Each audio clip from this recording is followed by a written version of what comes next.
बिस्मिल्लाहिर्रहमानिर्रहीम। अस्सलाम वालेकुम दोस्तों, आज के इस ऑडियो लॉग में हम बात करने जा रहे हैं इमरान खान की असैसिनेशन के बाद मिलिट्री सर्किल ने जो प्लानिंग करनी थी वो तो उन लोगों ने कर ली, एग्जीक्यूट भी कर ली, लेकिन उसके बाद जो प्रोटेस्ट होना था, जो रिएक्शन आना था, वो कहां पर आया और कहां पर नहीं आया, ये तमाम तर चीजें हमने डिस्कस करनी है। सबसे पहले बात करते हैं कि केपीके के अंदर रिएक्शन कौन सा आया। केपीके के अंदर रिएक्शन आया, भरपूर रिएक्शन आया, और केपीके कभी भी फट सकता है जब उनका मूड होगा, लेकिन केपीके के रिएक्शन को कंट्रोल किया गया और इसीलिए कंट्रोल किया गया कि इस वक्त जरूरत नहीं है इतना बड़ा रिएक्शन देने की। उसके बाद पंजाब के अंदर कहीं पर भी कोई रेजिस्टेंस नहीं आया, साउथ पंजाब में तो कुछ भी नहीं आया रेजिस्टेंस। इसके अलावा आप कश्मीर, आजाद जम्मू एंड कश्मीर में देख लें, वहां पर भी कोई ज्यादा रिएक्शन नहीं आया। 2 घंटे के लिए रिएक्शन आया, उसके बाद सबके सब चले गए। इस्लामाबाद को तो एक गैरिसन टाउन बना दिया है, 16,000 के करीब पुलिस वाले बिठाकर सारे के सारे शहर को एक किला बंद कर दिया है। लेकिन इसके अलावा जो रिएक्शन आना चाहिए था सिंध के अंदर, कराची के अंदर, वो कहीं पर भी नहीं है। लोग कहते हैं कि हमारे ऊपर टॉर्चर हो रहा है, पुलिस हो रही है, लड़ाई है वगैरह वगैरह, ये सारा कुछ बताया जा रहा है, लेकिन हकीकत यह है कि वहां की जो मकामी लीडरशिप है ना, जो डिस्ट्रिक्ट की, जिले की या वहां की सब काउंसिल की, यूनियन काउंसिल की, ये सारी की सारी लीडरशिप नालायक साबित हुई है और पीटीआई को यही चीज खाई जा रही है। पीटीआई को बार बार एक ही चीज जो खाई जा रही है वो ये है कि उसकी जो लोकल बॉडीज की जो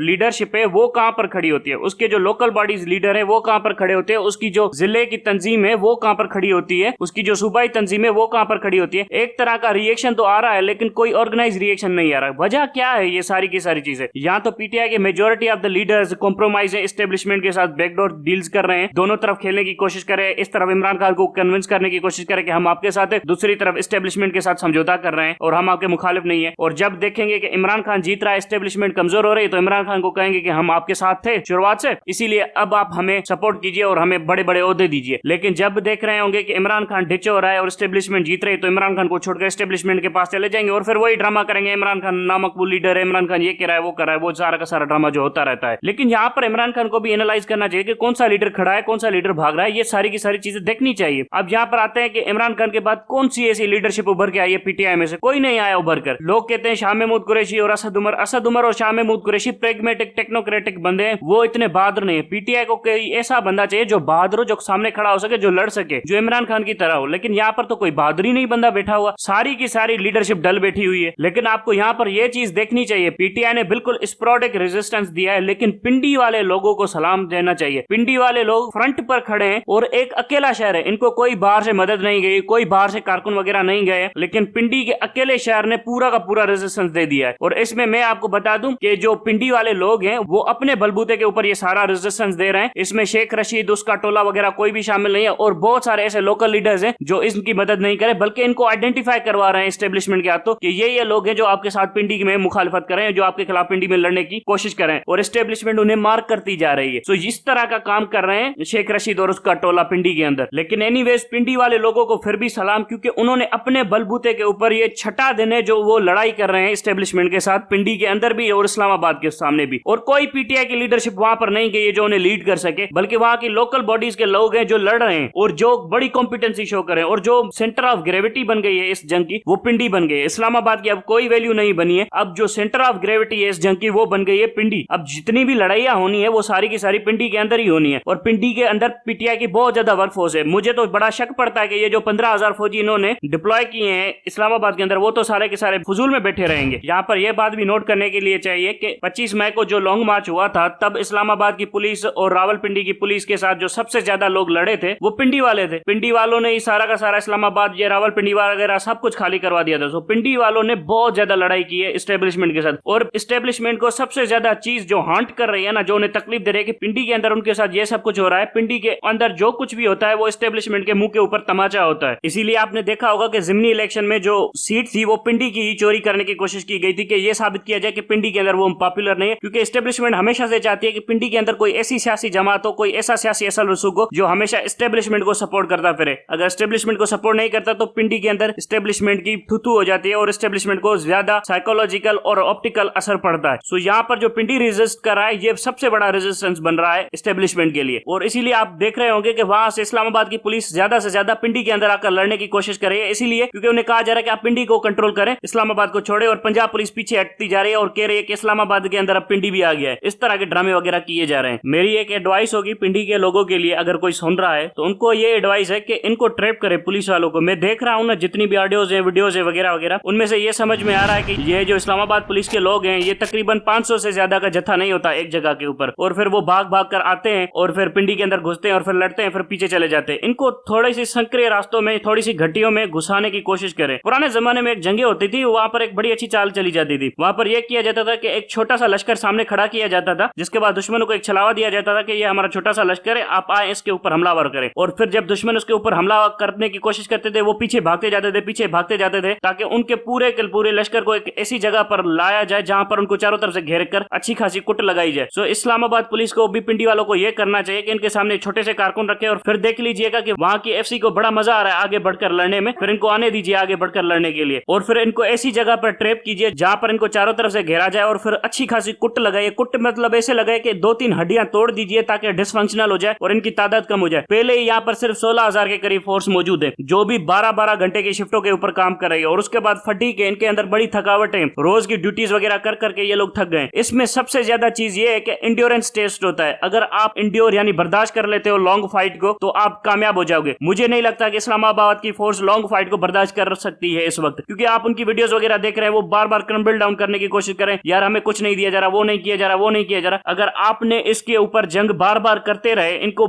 मतलब रेड करते रहे, थोड़ी लड़ाई की, 2 घंटे के लिए रेस्ट किया, फिर लड़ाई की, फिर रेस्ट किया, फिर लड़ाई की, फिर रेस्ट किया, इस तरह से आप इनको थका कर रख देंगे। और आपको भी शिफ्टों में काम करना चाहिए। और ये जो ट्रैप वाला आइडिया है ना कि इनको सामने छोटे से कारकुन रखे, फिर इनको बुलाते जाएं, एक जगह पर घेर कर ऐसी कुट लगाएं इस पिंडी की फोर्स को, खास तौर पर एफसी को, क्योंकि एफसी वालों को देख रहा हूं ना, ये आगे बढ़ बढ़ कर लड़ने के लिए आ रहे हैं। इनको लग रहा है कि हम लड़ने के बड़े काबिल हैं, इनको जूते पड़ जाएंगे यहाँ पर। फिर देखिएगा कि ये कैसे फोर्स थक दी है। बहरहाल ये जो पिंडी वालों ने रेजिस्टेंस दिया है, इन लोगों को सलाम मेरी तरफ से। Thank you very much.